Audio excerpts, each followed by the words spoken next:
ভিতরে কি ভরা আছে? আমার বিশ্ব নবী জনাবে মোহাম্মদ রাসূলুল্লাহ সাল্লাল্লাহু তাআলা আলাইহি ওয়াসাল্লাম নবী আমার ডাক দিয়ে বলেছিলেন, চাচাও আমি জবান দিয়ে বলবো না, আপনার হাতে যা ভরা আছে, আপনি বাড়ি থেকে যা তুলে নিয়ে এসেছেন চাচাও, ওই ব্যক্তিকে আমার হয়ে সাক্ষী দেবে বলুন।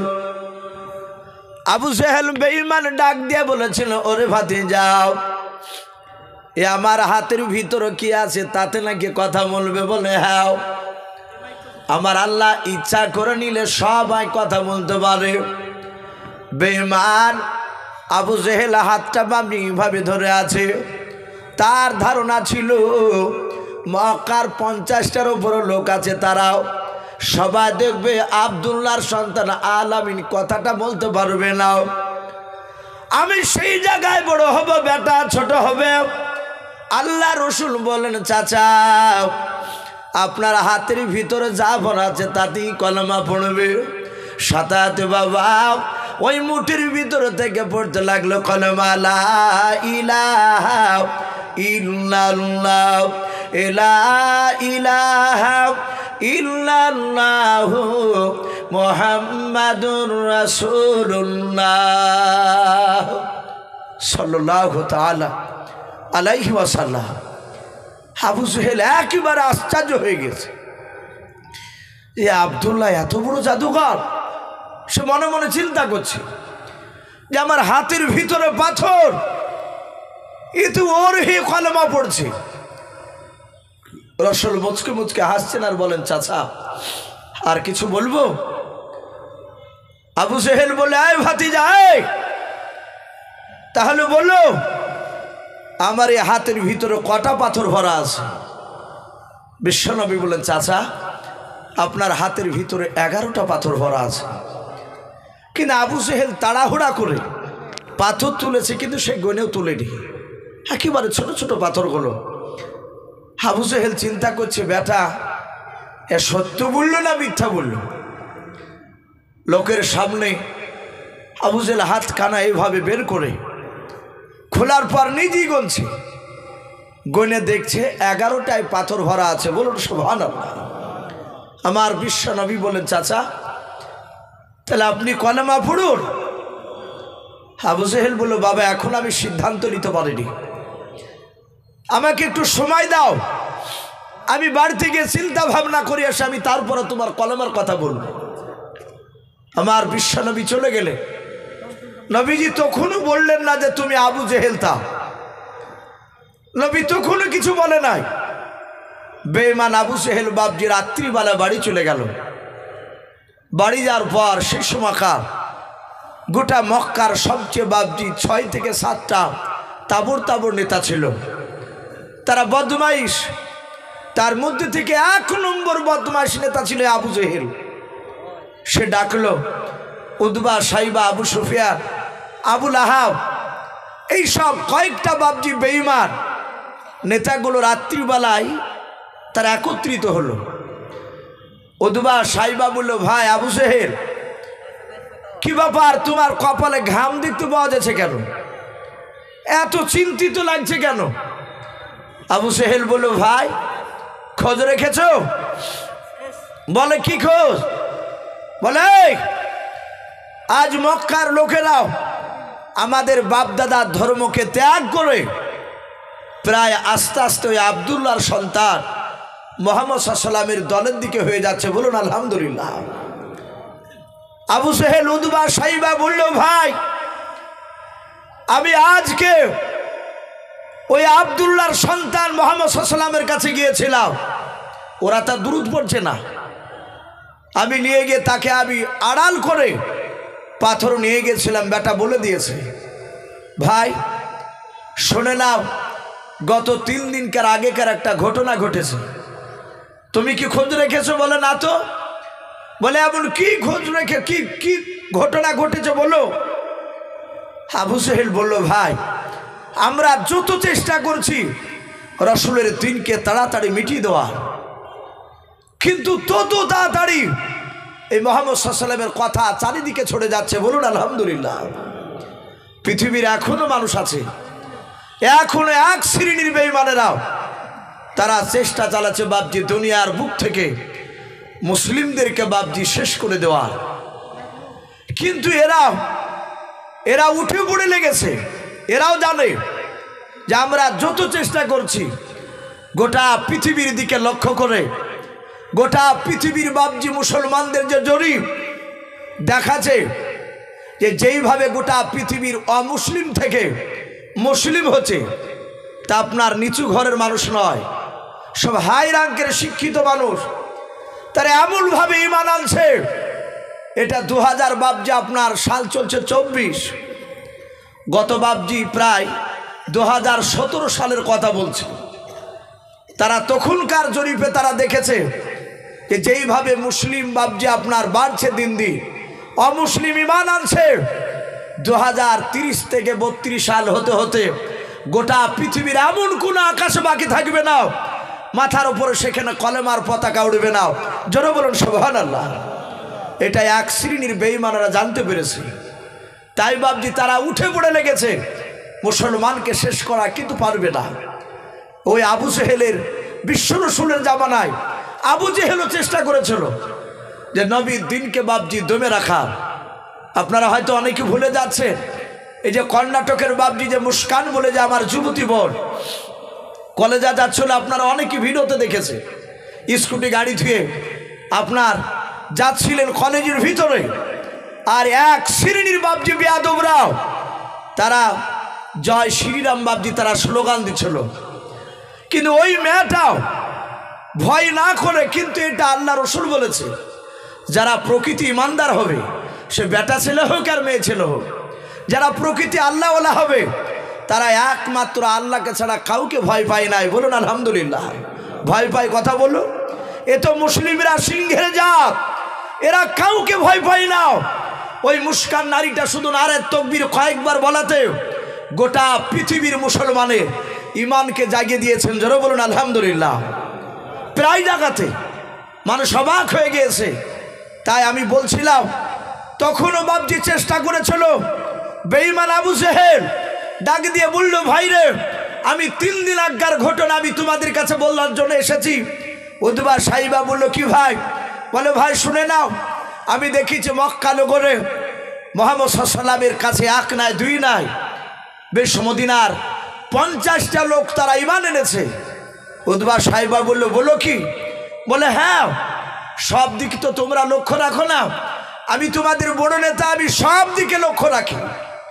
যারা বেয়াদব হয় তাদের বুদ্ধিও বাপজি বেশি হয়, ও তো সবচেয়ে বড় শয়তান। বেঈমান আবু জেহেল একটু কথাটা কৌশল করে বলল। উতবা সাহিবা বললে, এমন কি ঘটনা ঘটেছে একটু বলো তো। আমরা সকলেই জানি সারা পৃথিবীর মধ্যে বাপজি কাবা হচ্ছে মক্কানগর।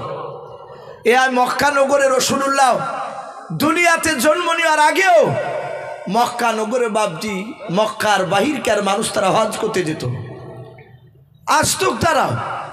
আর আমার বিশ্বনবী মক্কাতি বাপজি জন্ম নিয়েছিলেন। আমার বিশ্ব রসুল বাপজি শুনতে পেলে 1 নয় 2 নয়, কেতাবে লিখেছে আপনার ইয়াসরিব বলে যে বাপজি একটা দেশ, যেটাকে বর্তমান আমরা মদিনা বলে জানি, মদিনা তো নবীর শহর বলে জানি, কিন্তু সেই জায়গায় নবী যাওয়ার পূর্বে ওই জায়গাটার নাম ছিল ইয়াসরিব। কি নাম বললাম ভাই? ইয়াসরিব। ওই ইয়াসরিব দেশের বাপজি লোকেরা তারা বুদ্ধিজীবী ছিল, সেখানকার মানুষেরা জ্ঞানগুলি বেশি ছিল। তাই ইয়াসরিব দেশের 1 নয় 2 নয় 50টা বাপজি লোক তারা মক্কা নগরে হজ করতে এসেছে। তারা সন্ধ্যার আগে এসে কাবা শরীফের একটু দূরে ফাঁকা জায়গায় তারা তাম্বু টাঙিয়েছে। কেতাবে লিখেছে এক একটা তাম্বুতে বাপজি তারা 10 জন করেছিল। তাহলে হিসাব মতো বাপজি 5-10-50 5টা তাম্বু টাঙিয়েছে ওরা। লোকেরা তাদের চিন্তা ধারণা যে সারা রাত এখানে থাকার পরে আরাম করে সকালবেলায় কাবা তওয়াফ করে আমরা এখান থেকে আপন আপন ইয়াসরিব দেশে বাড়ি চলে যাব। বাপজি আমার সোনা লালেরাও, আল্লাহর দরদি নবী জনাবে মুহাম্মদ রাসূলুল্লাহ, সকলে বলুন সাল্লাল্লাহু তাআলা আলাইহি ওয়াসাল্লাম। আমার বিশ্বনবী শুনতে পেয়েছেন মদিনার ইয়াসরিব দেখে, মক্কার এক নাই দুই নাই, মক্কার বাহির থেকে 50 জন যুবক এসেছে, বেটা ছেলে বৃদ্ধ যুবক মিলে বাপজি 50 জনার টিম। আমার বিশ্বনবী বুক ভরা আশা নিয়ে আমার দুরূদ নবী চিন্তা করেছে, মক্কার অনেক লোকের কাছে গিয়েছি, কলেমার দাওয়াত দিতে গিয়েছি, মক্কার লোকেরা তারা সবাই আমাকে মানে নাই। নবীজির আপন চাচারাও আমার বিশ্বনবীজিকে বাপজি বেশ কয়েকটা নবীর আপন চাচা নবীরও বাপজি বিরোধিতা করত। আমার বিশ্বনবীর বাপজি কয়েকটা চাচার মধ্যে একটা আবুল আহাব বলে চাচা ছিল, নবীর আপন চাচা, এত বড় বেয়াদব। প্রতিদিন সকালবেলা বিছনা থেকে উঠে এসে বিশ্বনবীকে গরমে কথা বলতো, বলে ভাতিজা, তোর লেগে আমরা সমাজে মুখ পাই নাই, খবরদার আমাদের বাপ দাদার বিরুদ্ধে কথা বলবি না। বাপজি আমার সোনা লালেরা আমার বিশ্বনবীকে সবাই বলে নাই। নবী একটাই বুক ভরা আশা নিয়ে চিন্তা করেছে যে আমিও সন্ধ্যার দিকে ওই মক্কা নয় কাবা শরীফের সামনে যাব, আমিও তাম্বু টাঙাবো, সারা রাত সেখানে আমি আরাম করে থাকার পরে সকালবেলায় 50টা লোকের কাছে গিয়ে আমি কলেমার দাওয়াত দেব।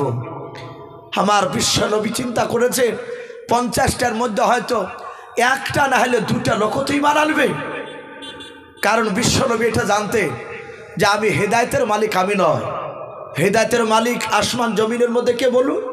আমার আল্লাহ। কিন্তু বিশ্বনবী আর রাস্তা দেখানোর জন্য আল্লাহ রাব্বুল আলামিন ওনাকে পাঠিয়েছিলেন। আল্লাহ বলতেন, হে রাসূল, কোনটা জাহান্নামের রাস্তা কোনটা জান্নাতের রাস্তা এটা আপনাকে দেখানোর জন্য পাঠিয়েছি। হেদায়েত কাকে করব না করব সেটা আমি জানি, আমি আল্লাহ আছি, তুমি হেদায়েতের মালিক নয়। আমার বিশ্বনবী জানে হয়তো 2টি একটা লোকও যদি মেনে নেয়, রাসূল গ্যারান্টি দেননি, যদি মেনে নেয় আমার বিশ্বনবীকে বাপজি তাম্বু টাঙিয়েছে। আবু সেহেল বেঈমান, তারা সবসময় লক্ষ্য করতো যে মুহাম্মদ সাল্লাল্লাহু আলাইহি ওয়াসাল্লাম ও কোন দিকে যাচ্ছে। বাপজি আমার সোনা লালেরাও, মানুষ মনে করবে যে আপনাকে কোনো মানুষ যদি ছোট করার চিন্তাধারা নেয়, আপনাকে অপমান করার চেষ্টা করছে, আপনি ভেঙে পড়বেন না। আপনি মনে মনে চিন্তা করবেন ওর চেয়ে ইজ্জত আপনাকে আল্লাহ বেশি করেছে, এ বেশি করেছে বলি সে আপনার চেয়ে ছোট বলে সে আপনাকে মানুষের কাছে ছোট করার চেষ্টা করছে। বেঈমান আবু সেহেল জানে যিনি আখিরি জামানার রাসূল, বিরাট সম্মানের, একে সবসময় ছোট করা দরকার আছে। তাই সবসময় দেখতো যে বেটা কোন দিকে যাচ্ছে, তাকে দেখলো বেটা তো সে মদিনায় যাচ্ছে। কিন্তু আবু সেহেলরা এটা জানতো যে কোনো লোক মুহাম্মদ সাল্লাল্লাহু আলাইহি ওয়াসাল্লামের কথা যদি কেউ 5 মিনিট শুনে, ওই লোকটা নবীর দলে না হয়ে থাকতে পারবে না। বলুন আলহামদুলিল্লাহ। বাপজি আমার সোনা লালেরাও, আমার বিশ্ব নবীকে বাপজি ওমর, আপনারা অনেকেই জানেন ওমর তলোয়ার নিয়ে রাসূলুল্লাহকে মারতে গিয়েছিল ওমর। কিন্তু ওমর যখন বাপজি ঈমান আনলে, ওমর বিশ্ব নবীর মাত্র 5 মিনিট কথা শুনেছিলেন। আমার বিশ্ব নবী কথা শুনে ওমর ঈমান আনার পরে ওমর বলেছিলেন, আমি যদি এর আগে যদি আমি এই মুহাম্মদ সাল্লাল্লাহু আলাইহি ওয়াসাল্লামের কথা যদি আমি শুনতাম, আমি কবি রাসূলুল্লাহকে আমি চিনে নিতাম। বলুন আলহামদুলিল্লাহ। কিন্তু আবু জেহেলরা তাকে শুনতে দেয়নি, তারা সব সময় খারাপ কথা মানুষের সামনে বলতো। বাপজি আমার সোনা লালেরাও, আবু জেহেল চিন্তা করলো বেটা তো গিয়েছে, আমাকে রাত্রিবেলায় যাওয়া লাগবে। আবু জেহেল 1 নাই 2 নাই, প্রায় 9 থেকে 10টা লোক আবু জেহেলরা টোটাল, তারা বাপজি জমা হয়ে একত্রিত হয়ে গভীর রাত্রিবেলায় তারা দূর থেকে দেখলো মুহাম্মদ সাল্লাল্লাহু আলাইহি ওয়াসাল্লাম ওই তাম্বুতে আছে। আর ওখান থেকে একটু দূরে দেখছে সেই মদিনার 50টা লোক। আবু জেহেল ওই লোক দলবল নিয়ে গিয়ে প্রতিটা বাপজি তাম্বুতে যাচ্ছে আর চিৎকার করে ডাকছে, এই আসিরিফ দেশের লোকেরা, এই আসিরিফ দেশের লোকেরা। আমার বিশ্ব নবীর নয় আবু জেহেলের ডাক শুনে তারা তাম্বু থেকে বেরিয়ে আসে। বললো ভাই কি ব্যাপার, আমাদেরকে ডাকলে কেন? বলো ভাই শোনো, আমরা তোমাদেরকে ভালোবাসি। বলো ভালোবাসো, ভালো কথা, কিন্তু এখানে এসেছো কেন? ডাক দিয়ে বলল, তোমাদেরকে একটা লোক থেকে সাবধান করতে এসেছি। বলো, কোন লোকটা? বলে, ওই দেখো তাম্বু দেখতে পাচ্ছ? বলে, হ্যাঁ। বলে, তাম্বুর ভিতরে যে লোকটা আছে সে হচ্ছে মক্কার সবচেয়ে বড় 1 নম্বর পাগল। ওই লোকটা তোমাদের কাছে নয়। তোমরা রাত্রিবেলা যদি লোকটার কাছে না যাও, সকালবেলায় তোমাদের প্রতিটা তাম্বুতে ওই লোকটা আসবে। ওই পাগলা, সে একটা নতুন কথা শোনাবে। তার কথা যদি না শোনো তাহলে তোমাদেরকে মারতে মারতে শেষ করে দেবে। তাই তোমাদেরকে সাবধান করে দিচ্ছি, ওই পাগলার কাছে তোমরা যাবাও না। আবার ওই পাগলা সকালবেলা যদি তোমাদের কাছে আসে, ওকে আসতেও দিবা না। সম্মানিত ভাইরা আমার, বাবা জীবনেরাও, যখন এই কথা বলল, আবু জেহেল আরো বলল, ভাই ওই তাম্বুর ভিতরে পাগলার কাছে পাথর ভরা আছে, শুদ্ধি ওর কথা না শুনলি পাথর দিয়ে মারবে। বলে, তাই? বলে, হ্যাঁ। সঙ্গে সঙ্গে আবু জেহেল বলল, ভাই সাবধান করে দিলাম, খবরদার যাবাও না, ওকে তোমাদের কাছে আসতে দিবা না। বলে, অসুবিধা না, যাও। কিন্তু বাপজি, মানুষের একটা স্বভাব আছে, মানুষকে যেখানে ডাকা যায় সেখানে মানুষ কম যায়, আর যেখানে মানুষকে যেতে বারণ করা হয় সেখানে মানুষ দেখবেন ব্যাপক হারে যায়। যাত্রা মঞ্জুদিতা যাত্রা দেয়, ও আপনার মানুষকে ওখানে বারণ করলে মানুষ শুনবে, কথা বলে। এই যে লোক এখন ফাঁকা হয়ে আছে, যাত্রা যদি হতো তা আসরের পরই বাপজি মাঠ ভর্তি হয়ে যেত। যদি বলে রাত্রি 9টার সময় চালু হবে, মানুষের জায়গা দিতে পারতো না, এত মানুষ খারাপ জায়গায়। তো মানুষকে যেখানে বারণ করা যায় সেখানে মানুষ যেতে চায়।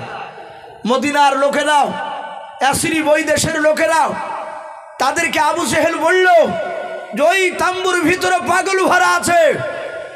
আবু জেহেল বাড়ি থেকে আনন্দ মদ খেয়ে মেতে গেল, আর এদিকে 50টা লোকের ভিতরে আল্লাহ রাব্বুল আলামিন তোলপাড় শুরু করে দিয়েছে। এরা বলা বলি করছে, ভাই বয়স্ক লোকেরা যুবকদেরকে ডেকে বলে, এই যুবকেরা, এই তোমরা ওই পাগলটাকে দেখেছো? বলে, না। বলে, দেখো নাই? বলে, না দেখি নাই। সঙ্গে সঙ্গে ডাক দিয়ে বলল, শুনে নাও ভাই, ওই পাগলটা মোটা না খালো এসব তো আমরা কেউ দেখি নাই। যুবক ছেলেরা বলে, চাচা আপনারা দেখেছেন? বলে, না, আমরা তো প্রথমে এসেছি এই মদিনা থেকে মক্কাতে। যুবকরা বলল, চাচা আমরাও তো এসেছি আজকে, এর আগে তো আসি নাই। ভাইরা আমার, বাবা জীবনেরাও, মদিনার সমস্ত লোকেরাও ওই তাম্বুর বাহির থেকে বাবা ফাঁকা জায়গা তারা বসে গেল। ওই গভীর রাত্রিবেলায় বয়স্ক লোকেরাও যুবক ছেলেদেরকে ডাক দিয়ে বলল, ওগো যুবকেরাও, 1 নয় 2 নয়, মাত্র তোমরা এতগুলো যুবকের মধ্যে 10টা যুবক তোমরা দাঁড়িয়ে যাও। 10টা যুবক বাপজি হাত তুলে তারা দাঁড়িয়ে গেল। বয়স্ক লোকেরা বলল, বাবা শুনে নাও, মক্কার বড় নেতা, তার নাম হচ্ছে আবুল হিকাম। ওই ভদ্র লোকটাও আমাদেরকে বলে গিয়েছে ওই তাম্বুর ভিতরে নাকি পাগল ভরা আছে। মনে হয় যুবকরা বলল, চাচা আমাদেরকে তো একই কথা বলেছে। সাথে বলল, বাবা শুনে নাও, আজ গভীর রাত্রিবেলায় তোমরা 10টা যুবক ছেলে এমনভাবে পা তুলে তুলে যাবাও, ওই সূর্য ওঠার আগেও রাত্রিবেলায় অন্ধকারে শুনে নাও, ওই পাগলটার তাম্বুর চারিদিকে চলে যাও। ওরে যুবকেরা, ওই পাগলটাকে দেখে এসো, প্রকৃতি দুনিয়ার পাগলকে নাও। যদি ওই পাগল যুবক ছেলেটা হয়, ওই লোকটা যদি পাগল হয়, শুনে নাও, আমরা সকালবেলায় পাগলকে আসতে দেব নাও। ওরে আমার যুবকেরাও, 10 জনায় তোমরা রেডি হয়ে যাও। 10টা যুবক বাপজি যাওয়ার জন্য রেডি হয়ে গেল। সঙ্গে সঙ্গে মোড়লের রাগ ওই বয়স্ক লোকেরাও ডাক দিয়ে বলল, যুবকেরা, ওই মক্কার বড় নেতা আবুল হিকাম বলেছে ওই পাগলটার তাম্বুর ভিতরে নাকি পাথর ভরা আছে। ওরে আমার যুবকেরা, যদি তোমাদের পায়ের আওয়াজখানা পাগলের কানে যদি চলে যায়, ও যদি জানতে পারে তোমরা আড়ালে দাঁড়িয়ে আছো, তাকে দেখতে গিয়েছো, তার কথা যদি না শোনো, হয়তো তার পাথর দিয়ে তোমাদেরকে আঘাত করবে। ওরে আমার যুবকেরা, 10টা যুবক তোমরা দুটো হাতে করে, তোমরা দুজনা নয় 10 জনায় তোমরা 20টা পাথর নিয়ে নাও, এক একটা হাতে একটা করে পাথর নাও। 10 দুগুণ 20টা পাথর দুজনায় না 10টা যুবক নিয়ে যাও। এই যুবক, যদি তোমাদেরকে জানতে পারে পাথর দিয়ে যদি আঘাত করে রে বাবা, তোমরা পাগলকে 20টা পাথর দিয়ে 10টা যুবকে শুনে নাও, তাকে মারতে মারতে শুধু মক্কা ছাড়া নয় একেবারে দুনিয়া ছাড়া করে দেবা, এক কথায় তাকে মেরে ফেলবা। যুবকেরা বলো চাচা চিন্তা করবেন না। 10টা যুবক বাপজি তারা চলে গেল, এমনভাবে পা টিপে টিপে বাপজি হাঁটতে শুরু করলো যেন ওই মক্কার পাগলটা যেন জানতে যেন না পারে। সারা পৃথিবীর দরদ নবী আমার জনাবে মোহাম্মদ রাসূলুল্লাহ সাল্লাল্লাহু তাআলা আলাইহি ওয়াসাল্লাম বাপজি সারা রাত সেদিন ঘুমায় নাই। নবী আমার তাম্বুর ভেতর বাবা তার দিল সহকারে বাবা কোরআন তেলাওয়াত করেছিলেন। আল্লাহর নবী বেশ কিছুক্ষণ ধরে কোরআন তেলাওয়াত করে আল্লাহর দিকে তাকিয়ে ডাক দিয়ে আল্লাহকে বলেন, আল্লাহ আমি মনে হয় তোমার আর দিনকে বেশি দিন টিকে রাখতে পারবো না। যেইভাবে আবু জেহেল উঠে পড়ে আমার বিরোধিতা শুরু করে দিয়েছে রে মালিক, আল্লাহ রাব্বুল আলামিনের নবী আমার আল্লাহর কাছে বাপজি ডেকে ডেকে আল্লাহকে ডেকে ডেকে কাঁদেন। এদিকে মক্কার লোকেরা নাই, মদিনার 10টা যুবক বাপজি তারা চলে গিয়েছে। আল্লাহ রসুলের বাপজি তাম্বুর চারিদিকে বাপজি তারা দাঁড়িয়ে আমার বিশ্ব নবীজির চেহারার দিকে বাপজি একবার নজরে পড়ে গিয়েছে। ওই যুবকেরা আল্লাহ রসুলের বাপজি চেহারার দিকে তাকানোর পর যুবকেরা বাবা নবীর চেহারা দেখে বাপজি তারা আশ্চর্য হয়ে গিয়েছে। যুবকেদের 2 হাতে বাপজি 2টো করে পাথর বাপজি ধরে আছে। যুবকেরা তারা সবাই মিলে বাপজি লক্ষ্য করে মরল ভাই। ওরে মদিনার যুবকেরা, আবু জেহেল লোকটা বলেছিল, ওই মক্কার বড় নেতা বলেছিল এই লোকটা নাকি তাম্বুর ভিতরে পাগল ভরা আছে। ওরে আমার বন্ধুরাও একবার তাকে দেখ, এত সুন্দর চেহারা বানো মানুষ পৃথিবীতে আমরা আজকে প্রথম দেখলাম। বলুন সুবহানাল্লাহ।